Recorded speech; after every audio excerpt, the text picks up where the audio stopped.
Hello दोस्तों, मैं हूं सचिन जैन और आज हम पढ़ेंगे एक अदर थिंकर जो है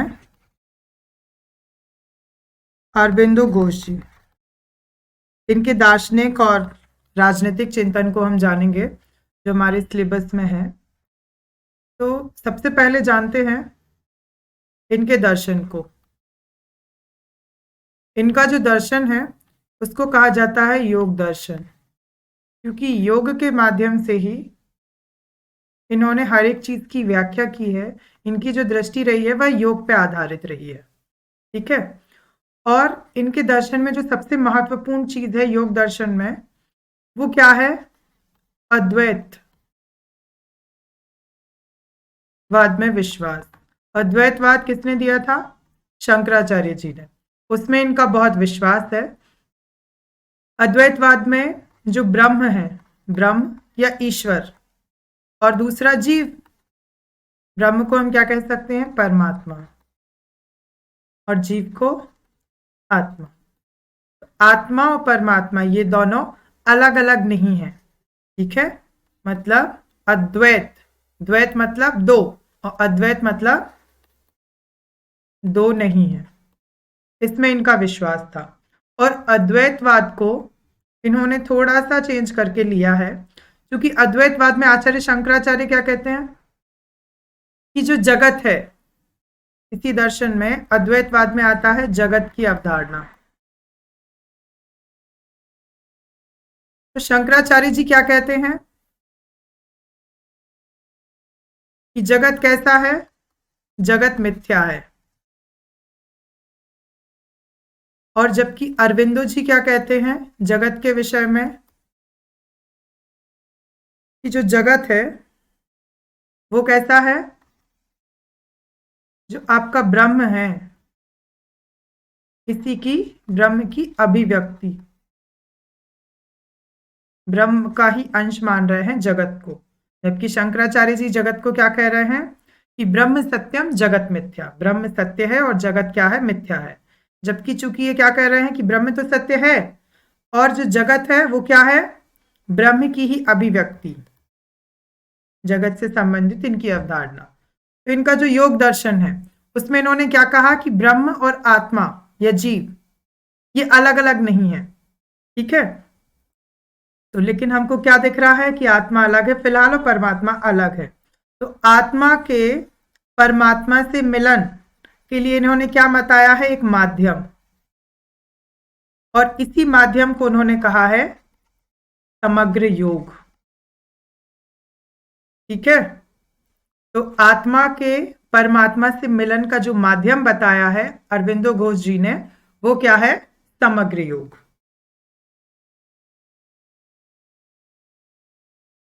अब हम जानेंगे इस समग्र योग को।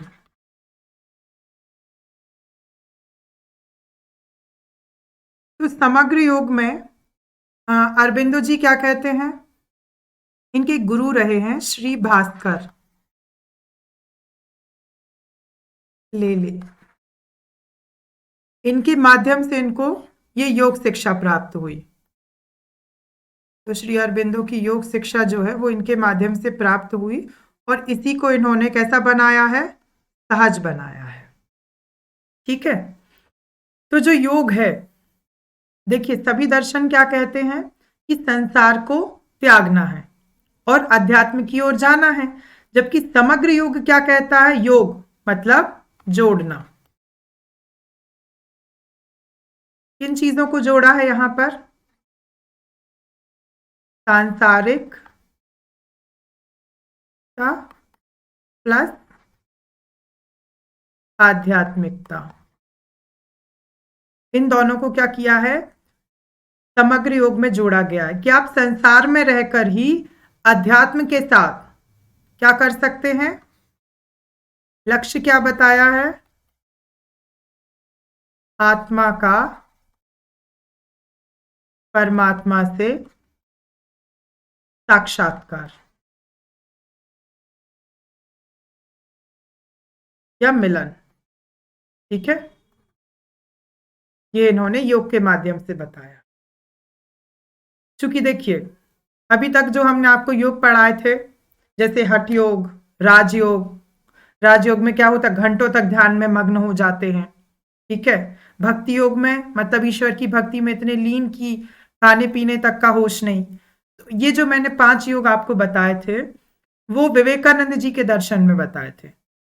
अब इनका ये कहना है कि देखिए ये सब जो योग बताए गए हैं, इन योग में क्या है, संसार से दूर रहने की बात, जबकि समग्र योग में क्या है, आप संसार में रहें, संसार में रहते हुए आध्यात्मिकता की ओर आगे बढ़े। तो जो समग्र योग है इसमें इन्होंने क्या कहा है, समग्र योग में मानव मात्र के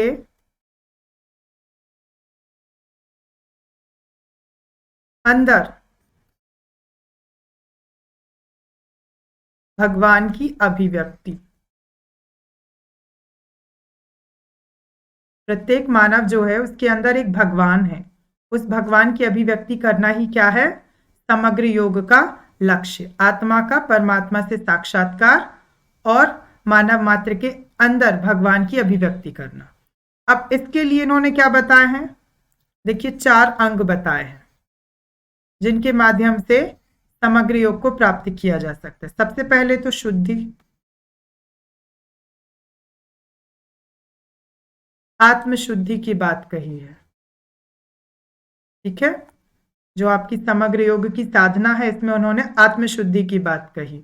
दूसरा भुक्ति, जो भी भोग हैं संसार में, चूंकि ये संसार का समर्थन कर रहे हैं तो भोग भी तो आते हैं संसार में, तो भोगों की अनासक्ति, किसी चीज में आसक्त होना मतलब उस चीज के प्रति बहुत ज्यादा राग रखना, उस चीज के प्रति बहुत ज्यादा प्रेम रखना।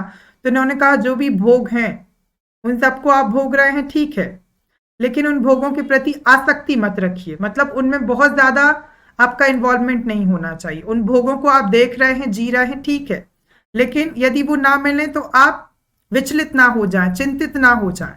तो उन्होंने ये कहा है कि जो भोग हैं उनके प्रति आप आसक्त भाव मत रखें, उसमें बहुत ज्यादा तल्लीन ना हो जाए। ठीक है, भुक्ति। तीसरा आता है सिद्धि। सिद्धि से तात्पर्य क्या है कि जो भगवत सत्ता है, भगवत सत्ता मतलब ब्रह्म, इस ब्रह्म से क्या होना, एक होना, एकत्व होना, ब्रह्म से एकत्व होना मतलब मिल जाना। और ब्रह्म से एकत्व कैसा, इसके लिए जरूरी है मुक्ति, जो शरीर है, और क्या है इसके अलावा, जड़ पदार्थ। जड़ पदार्थ मतलब जो भी वस्तु दिख रही है आपको संसार में, जो भी दिख रहा है वो सब जड़ पदार्थ, उससे क्या करना, उसके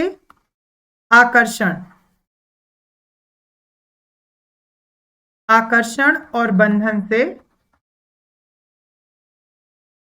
मुक्त होना।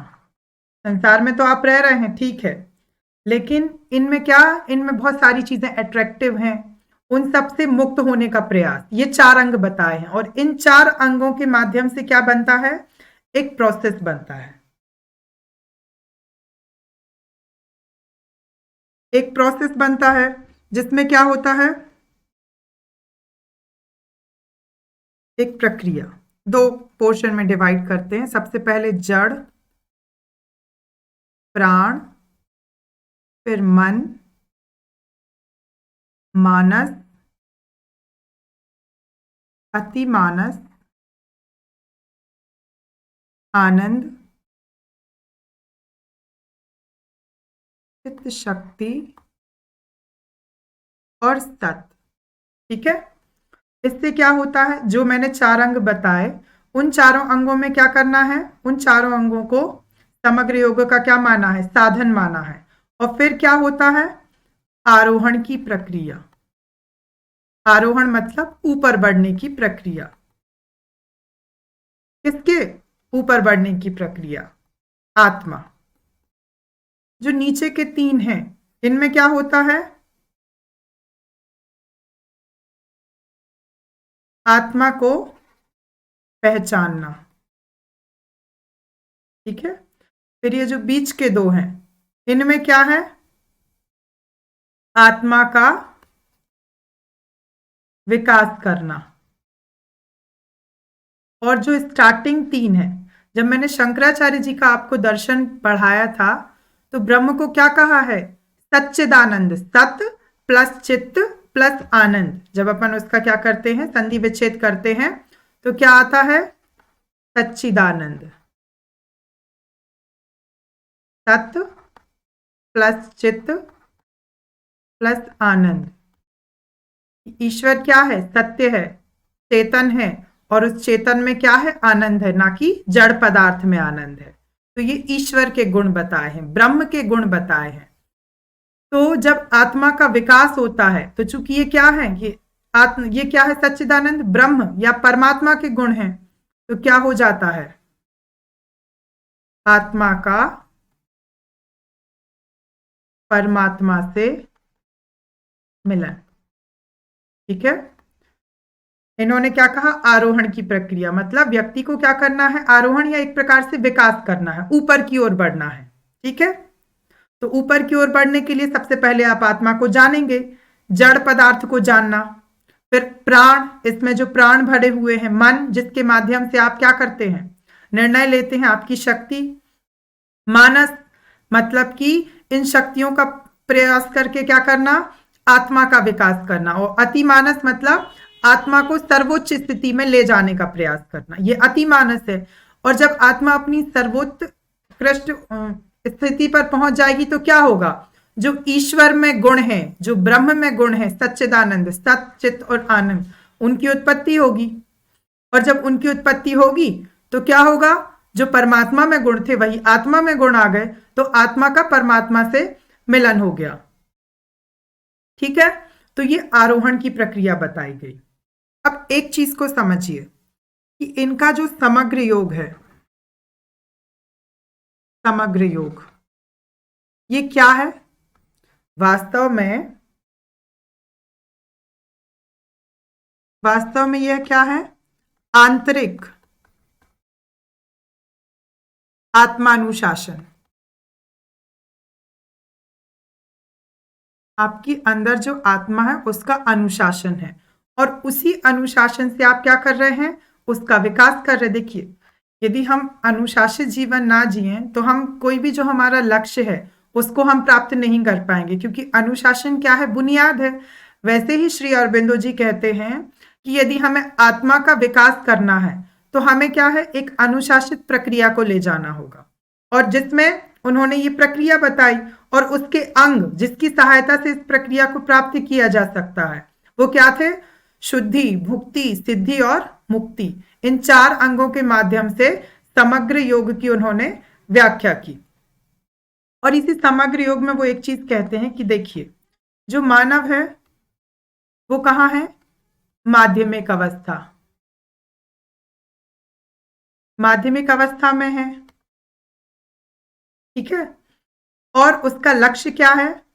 मतलब कि जो फाइनल स्टेज है, जो उच्च अवस्था है, उच्च अवस्था क्या है? आत्मा में परमात्मा झलकना। ठीक है। ये क्या है? उच्च अवस्था है। तो इस माध्यमिक अवस्था से उच्च अवस्था तक पहुंचने का जो ये सब कह सकते हैं, जो 8 स्तर हैं, इन 8 स्तरों को कहा गया है। ठीक है। इन 8 स्तरों को क्या कहते हैं? सत्ता के स्तर। और इनमें से जो ऊपर के 3 हैं, जब मिलन हो जाता है, तो फिर क्या कहते हैं? ये है परमात्मा, परम सत्ता के 3 स्तर। ठीक है। तो आत्मा जब धीरे धीरे विकास करती है, इन स्तरों से गुजरती है, तो अंत में उसे ये 3 स्तर मिलते हैं, और वो परमात्मा में विलीन हो जाती है। ये अरविंदो घोष जी हमें समझाना चाहते थे समग्र योग के माध्यम से। ठीक है। और एक चीज और, उन्होंने जो उनका एक बहुत फेमस सेंटेंस था, वो यही कह रहे हैं कि आपके जो संसार है, इस संसार में दुख का निवारण। संसार क्या है? दुखमय माना है। ये अरविंदो घोष जी ने भी अपने दर्शन में स्वीकार किया है, बौद्ध दर्शन में देखने को मिलता है। सभी दर्शन कहते हैं कि संसार कैसा है? दुखी, आपको दुख पहुंचाने वाला है। ठीक है, तो इस दुखमय संसार में क्या है? इस दुख का हमें क्या करना है? निवारण। तो इन्होंने कहा है कि संसार में दुख का निवारण आत्मा के विकास से ही संभव है। ठीक है, और वो विकास कैसा होगा? समग्र योग के माध्यम से। और समग्र योग में भी कौन कौन से अंग चाहिए? शुद्धि, भुक्ति, सिद्धि और मुक्ति। और उसके माध्यम से आत्मा को आप पहचानेंगे, फिर आत्मा का विकास होगा और फिर आत्मा का परमात्मा में मिलन हो जाएगा। इसीलिए इनके दर्शन को समग्र योग दर्शन या अद्वैतवाद का पूर्णत्व कहते हैं। ठीक है,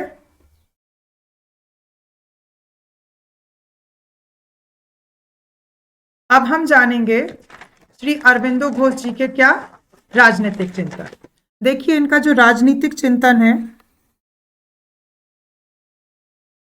ये दो तरह से आपकी मदद कर सकता है। पहला तो ये कि एथिक्स के पेपर में मदद करेगा।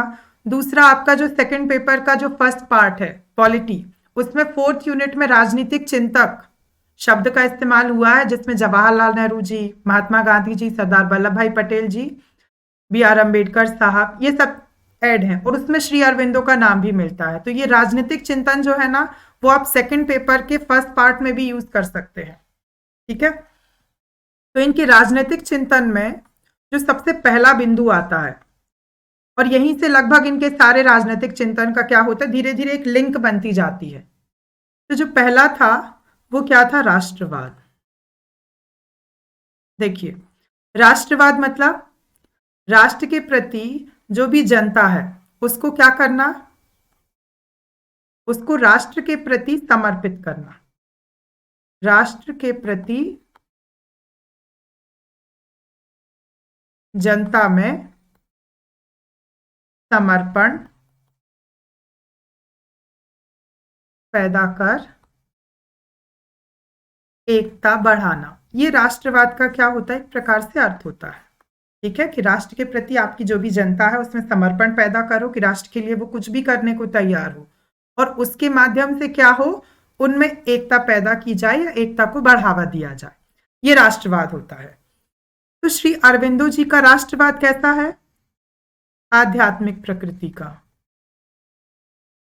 आध्यात्मिक प्रकृति का है। इन्होंने आध्यात्मिक प्रकृति का कैसे? इन्होंने कहा कि धर्म में आस्था महत्वपूर्ण है, वैसे ही राष्ट्र के प्रति आराधना ये भी कैसी है? ये भी इंपॉर्टेंट है, ये भी महत्वपूर्ण है। ठीक है, और इन्होंने अपने आध्यात्मिक प्रकृति के राष्ट्रवाद में क्या कहा? भारत को भारत माता की संज्ञा दी।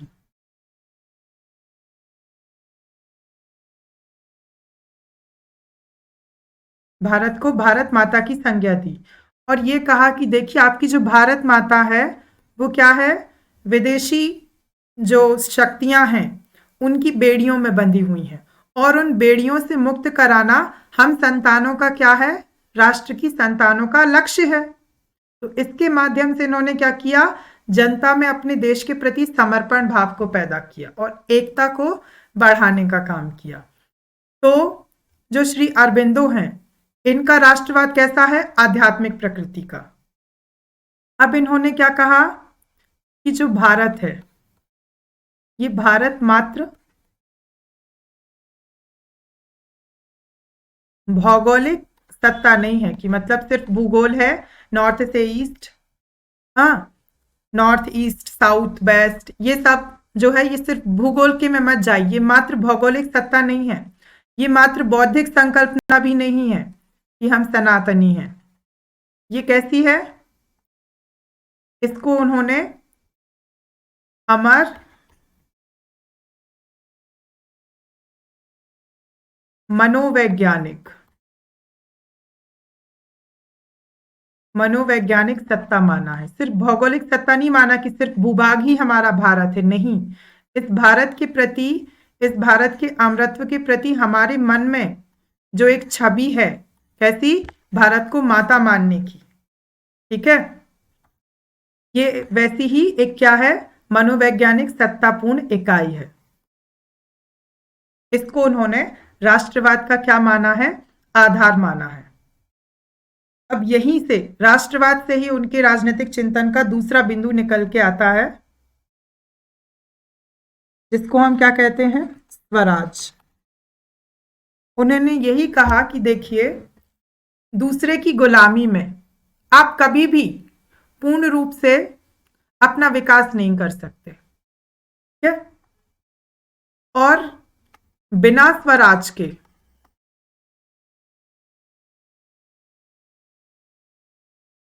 बिना स्वराज के विदेशी शासन में रहकर आप व्यक्तित्व और स्वतंत्र अस्तित्व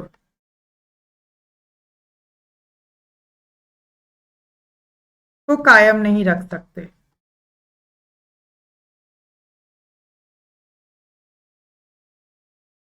स्वराज से तात्पर्य क्या है, स्वयं द्वारा शासन, ठीक है, या राज, स्वयं के द्वारा।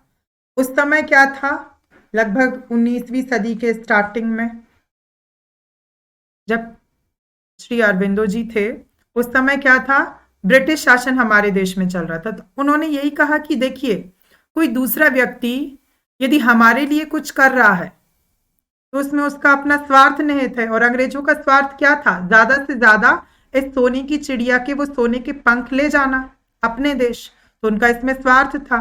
और जबकि हम अपने देश के प्रति जब भी कोई कार्य करेंगे तो हमारा ये रहेगा, चूंकि हमें इसी देश में रहना है, तो यदि हमारी उन्नति हो रही है, मान लीजिए हम अमीर बन रहे हैं, तो उसमें क्या, हम अमीर बन रहे हैं तो हम चीजें खरीदेंगे और उसका लाभ हमारे देश को मिलेगा, हमारे देश का प्रोडक्शन बढ़ेगा, डिमांड बढ़ेगी, फिर सप्लाई बढ़ेगी। तो अल्टीमेटली जब हम स्वयं शासन करेंगे तो इससे लाभ क्या होगा, हमारे देश को लाभ होगा। जबकि विदेशी शासन कर रहे थे तो अंततः उनका जो भी लाभ होता था वो भेज देते थे अपने देश में। उसको हम कहते धन निकासी का सिद्धांत, आपने पढ़ा होगा इतिहास में। तो वो धन को क्या कर रहे थे, हमारे देश से अपने देश ले जा रहे थे। ब्रेन ऑफ वेल्थ ऐसा आता है, इंग्लिश में आता है, धन निकासी का सिद्धांत कहते हैं इसको। दादा भाई नौरोजी ने दिया था इसको। तो उन्होंने कहा जब हम स्वराज करेंगे तो हमारे देश में जो भी होगा, जो भी विकास होगा, यदि हमारे व्यक्तित्व का भी विकास हो रहा है तो उसका लाभ अंततः किसको मिलेगा, हमारे देश को मिलेगा। तो स्वराज को उन्होंने क्या कहा, ये सबसे ज्यादा महत्वपूर्ण है। दूसरी चीज, थोड़ा सा उन्होंने सांस्कृतिक पक्ष भी देखा और वो कहते हैं कि देखिए, जो पाश्चात्य संस्कृति है, स्वराज को उन्होंने संस्कृति से भी जोड़ा। वो कहते पाश्चात्य संस्कृति में जो भौतिकवाद है वो क्या है, केंद्र में है। भौतिकवाद मतलब शरीर के सुख की बात करना, शारीरिक सुख की बात करना। और जबकि जो हमारी भारतीय संस्कृति है इसमें क्या है, अध्यात्मवाद। तो उन्होंने यही कहा कि जब दो विपरीत चीजें हैं, जब दोनों संस्कृतियों में दो विपरीत विपरीत चीजें हैं, तो फिर हम एक विपरीत चीज की नकल उतारकर, मतलब यूरोपीय संस्कृति की नकल करके भारत अपना पुनरुत्थान नहीं कर सकता, मतलब विकास नहीं कर सकता, फिर से उत्थान नहीं कर सकता।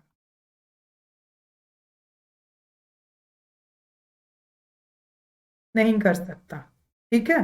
तो इसीलिए उन्होंने स्वराज की बात कही कि देखिए, अपने देश पर हमें स्वयं ही शासन करना होगा, यही सबसे उत्तम बात है, ठीक है।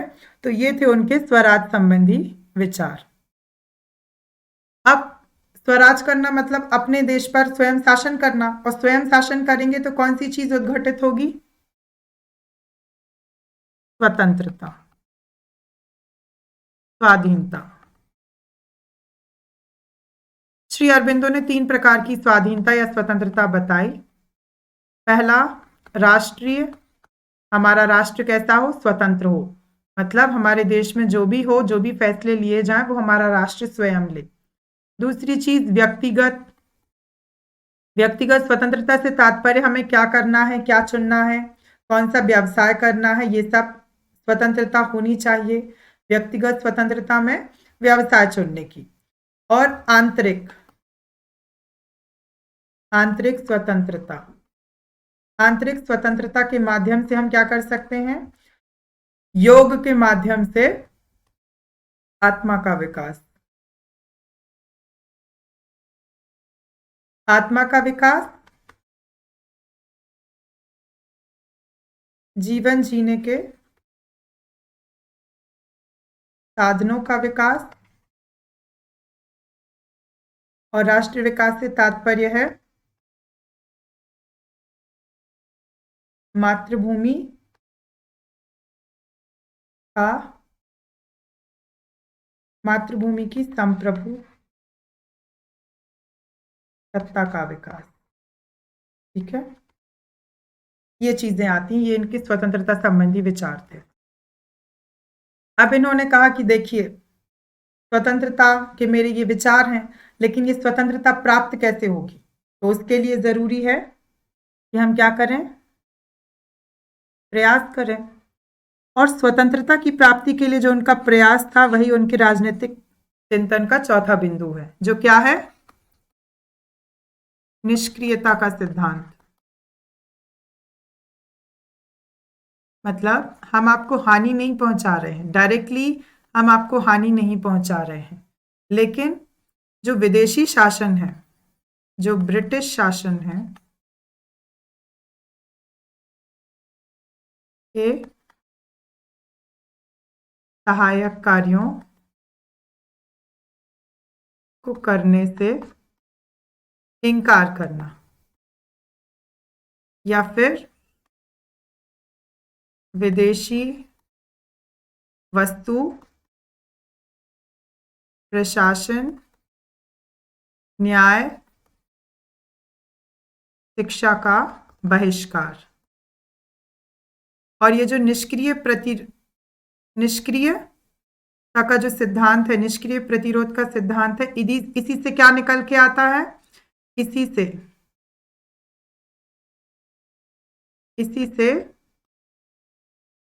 स्वदेशी आंदोलन निकल कर आया। तो ये बहुत बड़ी उपलब्धि मानी जाती है श्री अरबिंदो घोष जी की। उन्होंने स्वदेशी को सपोर्ट करने का जो एक प्रक्रम दिया, जिसको हम कहते हैं निष्क्रियता का सिद्धांत। ठीक है, और इसी स्वदेशी आंदोलन में क्या हुआ था? जो विदेशी वस्तुएं हैं उनका बहिष्कार किया गया, आर्थिक बहिष्कार किया गया, प्रशासनिक बहिष्कार किया गया, न्याय व्यवस्था का बहिष्कार किया गया। इनके जो कोर्ट थे उनके बजाय पंचायतों के माध्यम से न्याय दिया जाता था। शिक्षा के लिए कई अलग अलग संस्थान खोले गए, कई अलग अलग विद्यालय खोले गए। श्री अरबिंदो ने भी एक विद्यालय खोला। इसके अलावा जो पारंपरिक शिक्षा थी उसको बढ़ावा दिया गया, प्रशासन का भी सहयोग करने से मना कर दिया गया, वस्तुओं का बहिष्कार किया, स्वदेशी वस्तुओं को बढ़ावा दिया गया। तो इनके जो निष्क्रियता सिद्धांत है, इससे क्या निकला? स्वदेशी आंदोलन। और इनकी निष्क्रियता का सिद्धांत था ना, जिसमें कहते हैं क्या? ब्रिटिश शासन में सहायक कार्यों को करने से मना करना, इनकार करना। और इसी से बाद में गांधी जी के सत्याग्रह की नींव रखी गई, की नींव रखी। ठीक है, तो यहीं से सत्याग्रह का सिद्धांत भी निकल कर आता है। प्रारंभ में क्या था ये निष्क्रियता का सिद्धांत? प्रारंभ में लक्ष्य प्राप्ति हेतु कैसा? अहिंसक था। बाद में बल प्रयोग,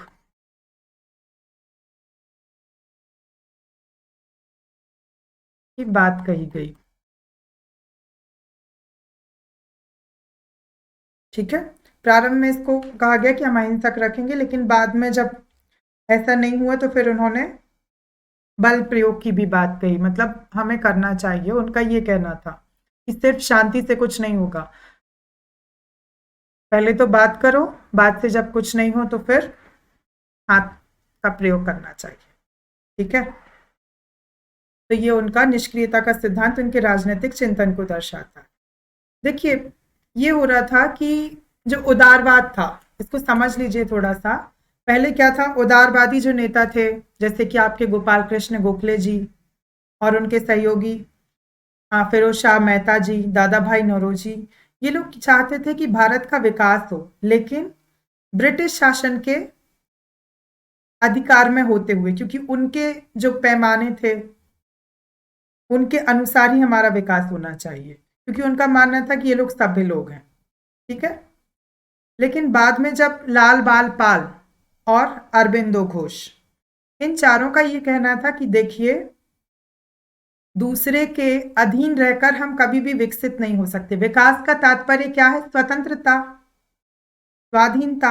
और जब हम दूसरे के अधीन हैं तो फिर हम विकास कैसे प्राप्त कर सकते हैं? जब हमारा देश अंग्रेजों के अधीन है तो फिर हमारे देश में कैसे विकास होगा? तो वहां से उदारवाद के विरोध में उग्रवाद का बीज पनपा, जिसमें उग्रवाद में ऐसे प्रयोगों का, निष्क्रियता के सिद्धांत जैसे प्रयोगों का क्या किया गया? इम्प्लीमेंटेशन किया गया, इनका क्रियान्वयन किया गया।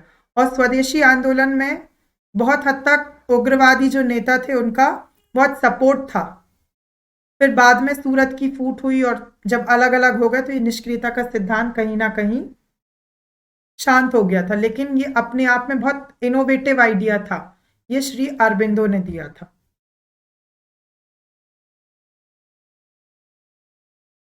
अब इनके जो राजनीतिक चिंतन में एक बात और सामने आती है, वो है पूंजीवाद का विरोध और समाजवाद को समर्थन। देखिए, पूंजीवाद एक ऐसी व्यवस्था होती है जिसमें बाजार की शक्तियां, मतलब कि जो व्यापारी हैं, मतलब मांग और आपूर्ति, ये ऑटोमेटिक डिसाइड करती हैं कि क्या होना चाहिए, और सरकार का बहुत कम नियंत्रण रहता है। तो सबसे इंपॉर्टेंट चीज आप याद रखिए, बाजार आधारित व्यवस्था। बाजार सब कुछ डिसाइड करेगा, मार्केट में जो चल रहा है मांग और आपूर्ति वही सब डिसाइड करेगी। ठीक है, और सरकार का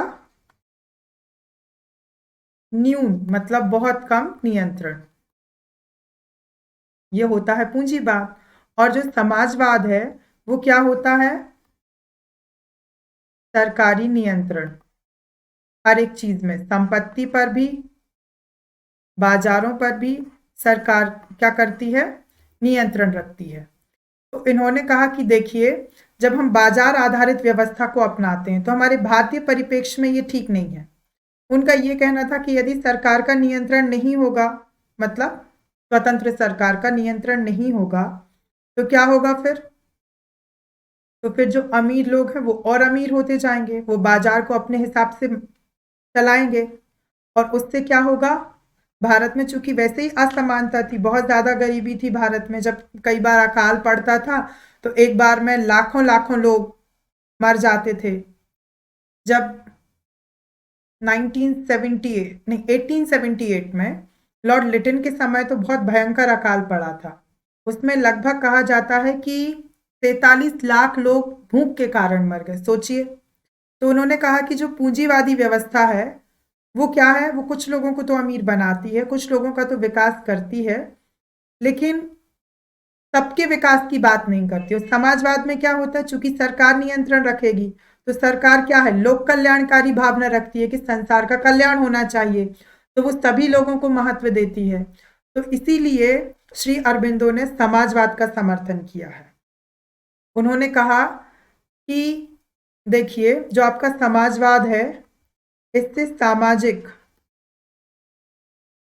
और आर्थिक जो पक्ष हैं, मतलब समाज में हर एक व्यक्ति को समान रूप से सम्मान देना और आर्थिक पक्ष मतलब समाज की ही संपत्ति है, राष्ट्र की ही संपत्ति है, किसी भी व्यक्ति का किसी भी संपत्ति पर व्यक्तिगत अधिकार नहीं। इस बात से तो वो ठीक है, लेकिन उन्होंने कहा कि जो आपका सर्वाधिकार है, सर्वाधिकार पक्ष, सिर्फ एक ही पार्टी होगी, जैसे कि सिर्फ एक ही कहना चाहिए, जो मार्क्स के विचार थे उसमें कहा गया कि एक ही दल होना चाहिए, कोई दल नहीं होना चाहिए, तो उसमें क्या है, राजनीतिक स्वतंत्रता छिन जाती है। तो उन्होंने राजनीतिक नियंत्रण को स्वीकार नहीं किया, इसमें समाजवाद में स्वीकार नहीं किया। साथ में एक चीज और आती है, उन्होंने कहा कि भविष्य में ये आशंका है कि जो पूंजीवाद है और जो तुम्हारा समाजवाद है,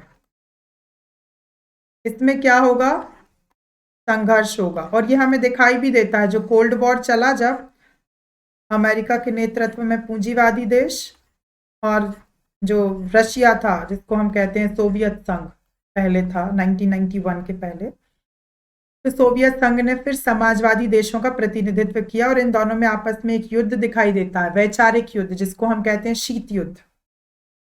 तो ये संघर्ष बाद में दिखाई भी देता है। ये सोचिए कब के विचार थे, लगभग 1910 और 15 के बीच उनके विचार थे। 1910 मान लीजिए, 1905 में भी उन्होंने कुछ विचार दिए, तो ये तब के विचार थे।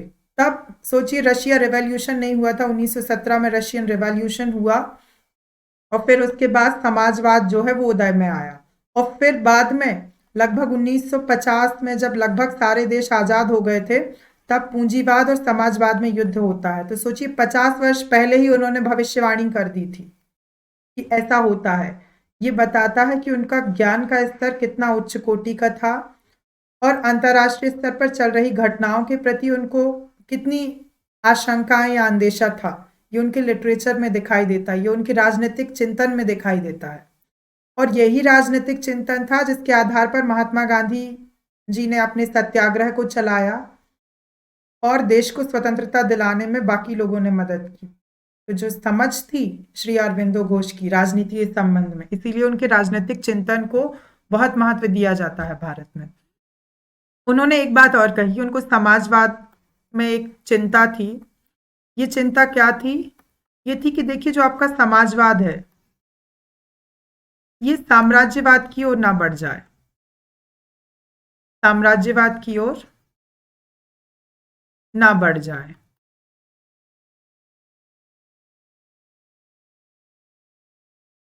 ये भी चिंता उन्हें रही और कहीं ना कहीं ये देखने को मिला, जब सोवियत संघ ने क्या किया, सोवियत संघ ने विस्तार की बात की, तो देखा कि हाँ, समाजवाद जो है वो साम्राज्यवाद की ओर बढ़ने का प्रयास कर रहा है।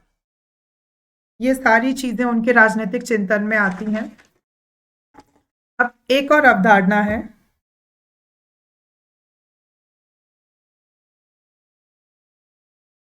विश्व संघ की अवधारणा। उन्होंने कहा कि देखिए सभी अलग अलग राष्ट्र हैं, राष्ट्रों के मध्य मानव कल्याण के लिए एकता आवश्यक है। एकता क्या है, आवश्यक है। और इसीलिए क्या होना चाहिए, विश्व संघ का निर्माण। और इस विश्व संघ में क्या होना चाहिए, समानता, हर एक देश समान हो, ठीक है। अहम भावना का परित्याग हो,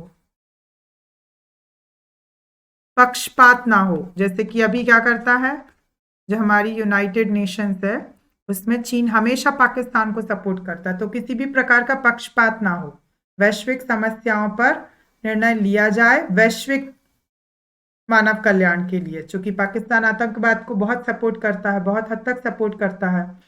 सोचिए, अभी कुछ दिन पहले मैं सुन रहा था, एक आर्टिकल देखा, उसमें आया कि पाकिस्तान के जो वर्तमान प्रधानमंत्री हैं, उन्होंने 2014 में पेशावर में एक बहुत फेमस स्कूल था, उसके बच्चों को 214 तकरीबन बच्चों को मार दिया गया। उस स्कूल पर जो आतंकवादी हमला करने वाला जो एक संगठन था, आतंकी संगठन, उसके साथ उन्होंने समझौता कर लिया। सोचिए, और आतंकवाद के साथ समझौता करने वाले देशों के प्रति भी चीन का जो झुकाव है वो कहीं ना कहीं पक्षपात को दर्शाता है। तो विश्व संघ की उनकी अवधारणा में यही कहा गया कि जो पक्षपात है ये नहीं होना चाहिए। इस विश्व संघ के निर्माण में सभी को समानता का भाव होना चाहिए, सभी की स्वैच्छिक सदस्यता होनी चाहिए। किसी भी प्रकार से आप उन पर दबाव मत डालिए कि आप इसमें जबरदस्ती शामिल होइए। दबाव या भय नहीं होना चाहिए संगठन में, ये उनका उद्देश्य था। बाद में United nation, league of Nations और फिर बाद में अपना ये संयुक्त राष्ट्र संघ, इसके माध्यम से ये प्रयास भी किए गए, लेकिन आप अभी भी देखते हैं कि कहीं ना कहीं पक्षपाती नीति इन संघों ने अपनाई है। ये कभी भी कह सकते हैं कि विदाउट बायसनेस के कोई काम नहीं कर पाए। तो ये थे श्री अरविंदो घोष। इसके बाद बस दो थिंकर्स रह गए हैं, मौलाना अबुल कलाम आज़ाद जी और सावित्रीबाई फुले जी। तो इनके बारे में हम जानेंगे, फिर हमारा थिंकर्स का पोर्शन कंप्लीट हो जाएगा। आप लोग बहुत ध्यान से पढ़िए। ये जो दार्शनिक हैं ये हमें बहुत अच्छी शिक्षा देते हैं, तो इनसे सीखने का प्रयास कीजिए और आपके मन में, आप जिस भी धर्म को मानते हैं, जिस भी संस्कृति के हैं, जिस भी जाति के हैं, किसी भी पक्ष के हों, आप ह्यूमैनिटी, जो मानवता है, उसको सबसे ऊपर रखिए। यही वो चीज़ है जो आपको एक बहुत अच्छा सिविल सर्वेंट बनाएगा, क्योंकि आपको बहुत सारे लोगों के बीच में काम करना है और वो बहुत सारे लोग अपने आप में विविध हैं, उनकी अपनी संस्कृति है, तो उनका सम्मान करने के लिए ज़रूरी है आप इन सब चीज़ों से ऊपर उठें और मानवता को सर्वोपरि रखें। धन्यवाद।